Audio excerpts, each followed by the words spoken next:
The Quo Podcast. Change your way.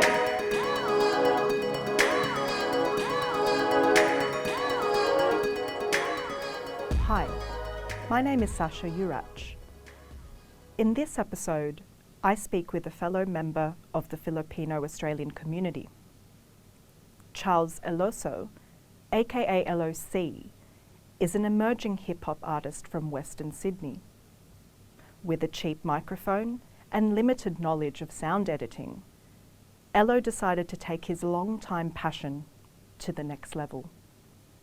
Beneath his lyrics lies a unique expression of vulnerability, rawness, and resilience, something not widespread in mainstream hip-hop. Elo is testament to the experiences of many migrants and first-generation Australians who, out of sheer necessity, have had to resonate with resourcefulness, perseverance, and determination. Here's his story. My parents are from Manila, Philippines. So that's the homeland, that's where they met, that's where I was made. And from there, in the early 90s, they migrated to New Zealand, in Auckland. And I think, looking back at it now, I can pick little fragments of my childhood in the Philippines. Like I never really pinpoint what's what. I mean, it's just fragments because I was so young. Arriving in New Zealand when I was 4 or 5 years old, I came from Manila, Philippines to Auckland, New Zealand, not knowing a word of English. And I think it still fascinates me today how, my parents are I could just be put in a primary school setting, not knowing a word of English, and then by the time I finish my schooling, at the end of it all, my primary school years, I speak fluent English. It still trips me out till today. I don't know how it is. Maybe the child's mind, like they say, a child's mind is like a sponge. My mom actually gave us an opportunity for my brother and I to continue our schooling and education in Sydney, Australia, which was probably one of the best decisions because I think from that happening, it really opened the doors to who I am today. Why the personality that I am, the things that I'm passionate about, I think a lot of it really ignited when I set foot in Australia and in Sydney. Music has been around. It's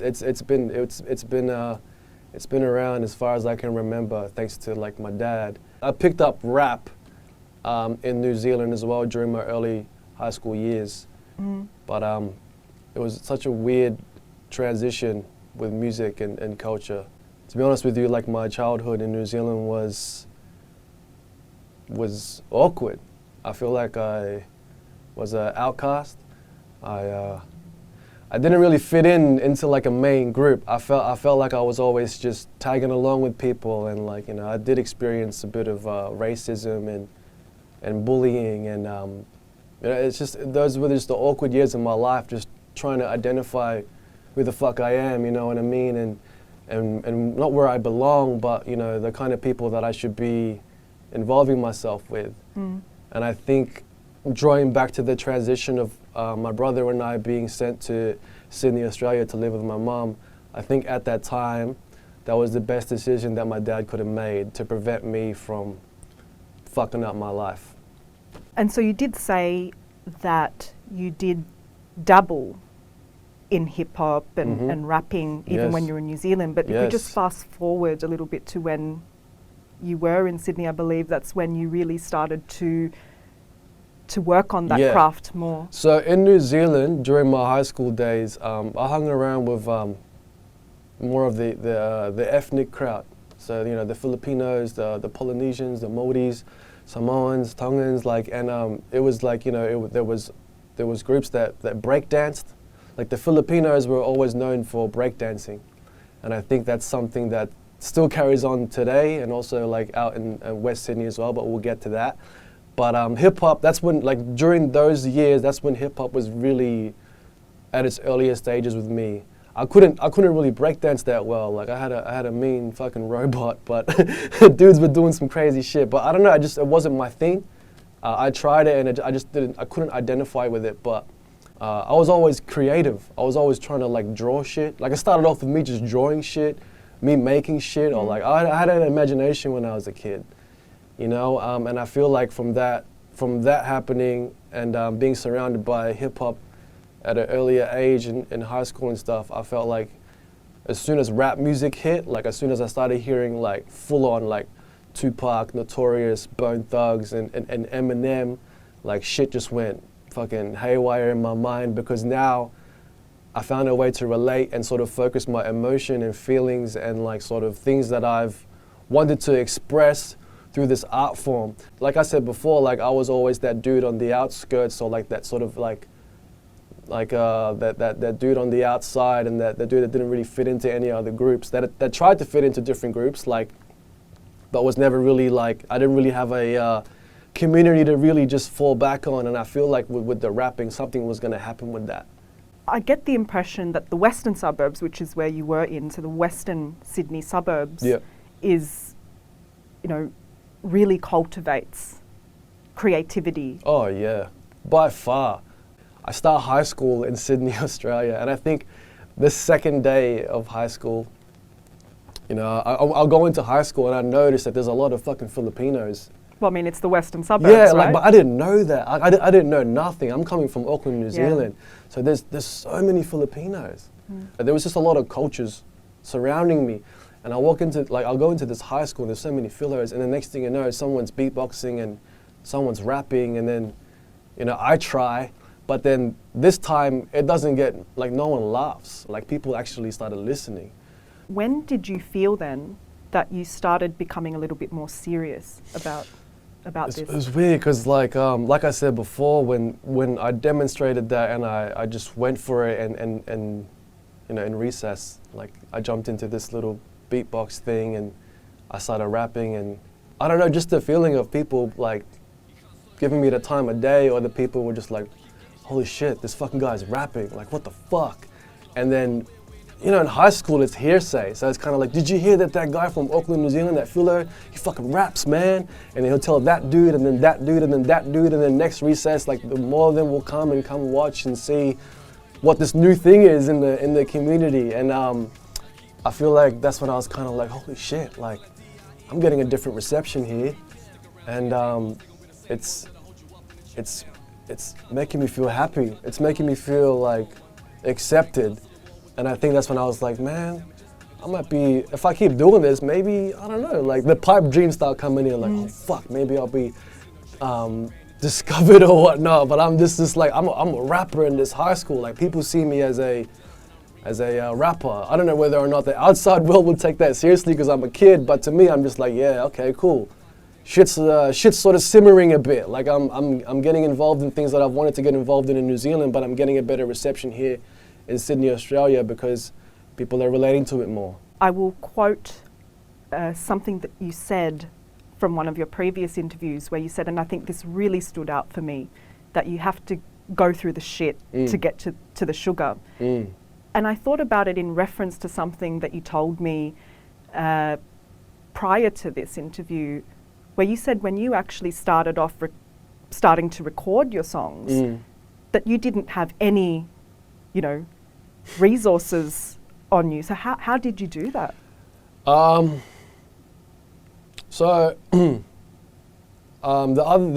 was two rappers in my grade. There was me and the dude that I battled a few times, and the dude that pretty much, I don't know, it gave me that opportunity to express this newfound talent that I had, that I was bringing from New Zealand. And his name is Raf Flores. And that he ended up being, like, he is one of my best friends till this day. But we met randomly once at a Macca's, and he was like, hey man, that was fun really battling with you and doing that rap thing. Everybody loved it. And I was like, yeah, cool. And he's like, hey, why don't we try and record this shit and put it on a CD and sell it in recess? And I'm like, how the fuck do you do that? Because I'm new, I don't know how this thing works. So we had to be very crafty with what we had, and Like, I think it was pretty much all on us and what we had around us. So it was a shitty mic and a fucking, like, you know, very limiting program. And from there, I think that's when we set foot in, like, what was going to be one of the biggest driving forces of creativity in our lives till this day. Something that stuck with me with what you just said was the craftiness about it. Yeah. And I feel for me personally, being a first generation Australian with 2 migrant parents, I can definitely relate to this idea of having to be crafty and resourceful with what you have. 100%. Yeah. 100%. I feel like because we had limited knowledge and our parents were, you know, working middle class, so it's not like they didn't want to understand what we were doing, but they kind of noticed that we were doing something creative, and they positively stood out of the way and just watched us do it. But you know, obviously with you know, middle class parents, we weren't the kind of kids that were like, I want that and we get that, you know. So we had to figure shit out, which was like, you know, download this free program on the internet. Let's buy these $5 shitty ass mics or these dynamic mics, and let's just plug it into this thing and see if it works. And then from there, it's kind of just a trial and error. It took a long time, but when we made our first CD, I can remember that feeling where I was like, holy shit, like we made this out of like nothing. You know, it was just stuff around us. It was just what we could get. It was what was available to us. And I think, yeah, we made do with what we had, and I'm pretty fucking proud that we were at that stage, and we did something that was, you know, that was creative and that we can always remember, because it made us, you know, it made us focus on positive things instead of getting us into other bullshit around us. And do you think that resourcefulness is something that is different to how other hip-hop artists or emerging hip-hop artists have experienced? Yeah. Yeah? 100%, because Raph and I were just like 2 dudes that were in high school that had no idea about audio engineering. We had no idea about, we didn't have anything. Like we didn't know how to use a studio. We had some shitty ass mics, and some dudes just know the go, and they know they have opportunities, or like, you know, they go to certain places and they meet the right people, but we had to make that shit happen ourselves. And I think that created, we made our own way, we made our own path, and we put together our own shit. And I feel like I said before, it's something to be really proud of. And yeah, man, it's crazy. I'm just thinking about it now. Like you just grab whatever you can, and we just kept going with it. It became an obsession with the 2 of us. So I mean, it's just remarkable, and I'm personally quite a fan of it. And I think what strikes me most about your lyrics is it's not the typical lyrics that you hear in traditional hip-hop songs, right? You, in my opinion, express a sense of vulnerability in that. Can you tell me a little bit more? Where does that come from? The music I make, the lyrics I write, everything that I record, everything that's shared and put out is personal. It's personal. I think in areas of legitimacy, I tell the fucking truth with everything that I say when I write. And I feel like with that sense of vulnerability thing, I draw it out of a lot of personal things. Like, it's very emotion driven. There are some tracks where, like, people who listen, like if you listen to my music, there's some tracks where I am flexing, but if you dig deeper, like I'm trying to exert energy that I've haven't been able to express in a normal way. It's always drawn from my emotion. So mainly that's like in the vulnerable sense, you're getting me. At 100%. And what is you? I'm just going to put you on the spot here. No, definitely. No, I'm just honest. I feel like. What is your truth? My truth is that, you know, if you want to think about LOC, Charles, or my truth is that, I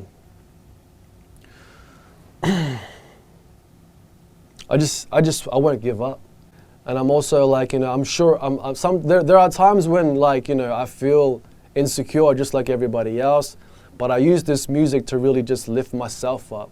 And the vulnerability that you're expressing right now is something that I feel as a woman, not many men do express, which I think is No. quite important. And I want to speak on my personal experience, like with things like that. Like, it really depends on how you were brought up. I feel like I was sort of brought up in that time where it was kind of like, boys don't cry, you know what I mean? Or any sort of approach to embracing your emotions was always taboo, or always like, oh nah, you know, like only girls cry, or only women, only women express their sadness openly. Like, as a man, you're supposed to be a man, you know what I mean, and not be sensitive in a way. And I feel like it's changing now. I feel like people have more of a platform to really like sort of unlearn that shit. And I feel like it's going in the right direction in certain ways. But then in other ways, I feel like there's still a lot of learning to be done. There's certain things that have held us back, like in a cultural sense, because, you know, being Filipino or whatnot, or being ethnic in some households is kind of just something taboo or unheard of.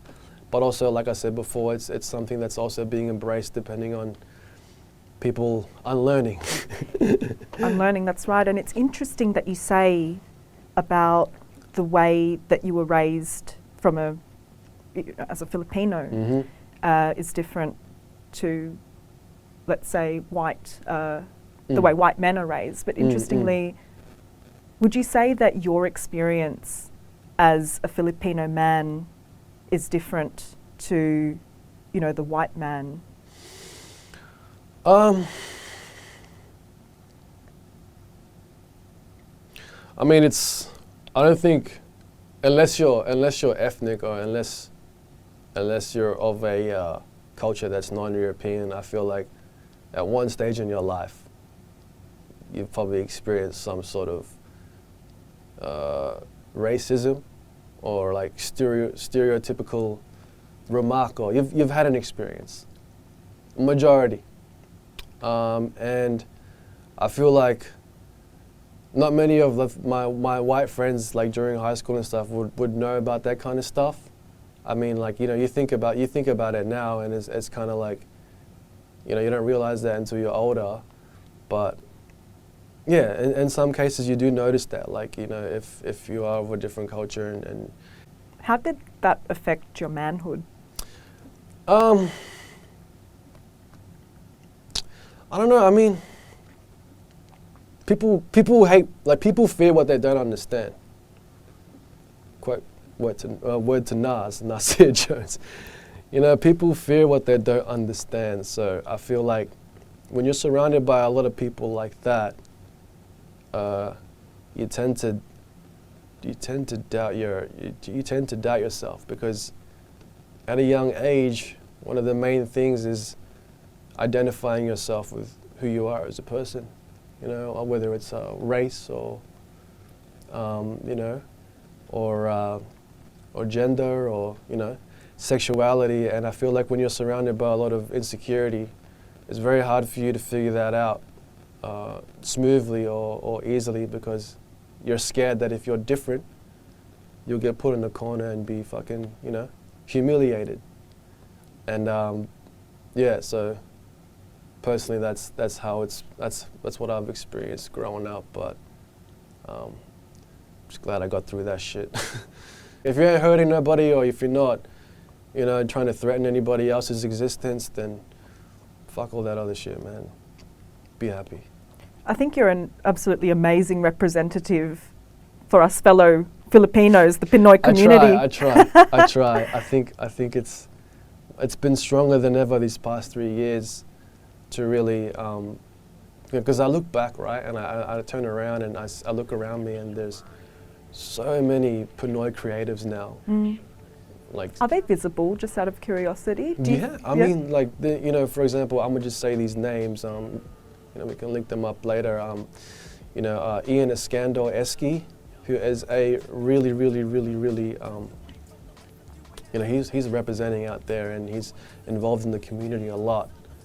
Him and Ricky Tana, They put on a lot of events, trying to embrace the whole sort of Filipinos in Australia sort of community out there. Because I had this discussion with a friend of mine, Raf, and he said, like, there's this thing where it's like, as a Filipino, you look at another Filipino and it's like, let's just throw food in there. Oh yeah, my mom cooks the best adobo. And then the other Filipino is like, oh yeah, well my mom cooks the best adobo too. And then it kind of creates a little bit of a friction. And I think that's one of the fucking things that we gotta work on. Like, I feel like well, because I was going to come in there and say, well, excuse me, I think my mum's adobo. Exactly, it's common for us Filipinos. It's like nothing's better than my mom's adobo. But I think that also applies to creativity too. More broadly speaking, I'll just add to that. Going back to food. Sure. I mean, you would have been more knowledgeable about, the Filipino community in the western suburbs. Mm-hmm. What I do find is that, whilst we are one of the biggest communities in Sydney, for example, I see a few Filipino restaurants scattered here and there. Yep. And yet no one really knows about our culture. And when you go into these restaurants, I just think the restaurants is a perfect example, because when you go into these restaurants, they're all just mostly Filipinos anyway. Mm-hmm. How do you think that we could make our culture, given that we are one of the biggest diasporas in this city, how can we make ourselves more exposed or more visible? It's just funny because I had this same discussion 2 days ago with someone, and they said the same thing. Like, there's like 2 places in the West. There's 2 Filipino spots in the West, and you go in there and it's majority Filipino. But you're asking how we're going to draw people in. I think it's going to start with the youth. I feel like because the youth today are, the youth is always the section of the population that's always driving the future. And I feel like once they identify themselves as who they are, as like Filipinos of this era or this day and age, and them incorporating the food and like them sort of like, I don't know, maybe let's just say like running gatherings or like events at these certain places, and not just inviting all your Filo mates, like inviting everybody. I feel like that could be one way of expanding our reach to the to Australia or the outside where people was like, oh, I want to try Filipino food, and they're not necessarily Filipino at all. You're certainly making your mark in our community. Thank you. Putting your name out there. But I'm just going to go here. Let's go more broadly. How are you affecting the community, do you think, at large? Not just Filipinos, but the community at large. My passion now with music, because I'm not going to let it go. I don't feel like I'm going to slow down anytime soon. I mean, things are going to change in my life. I know that for a fact, but it's always going to be there. I feel like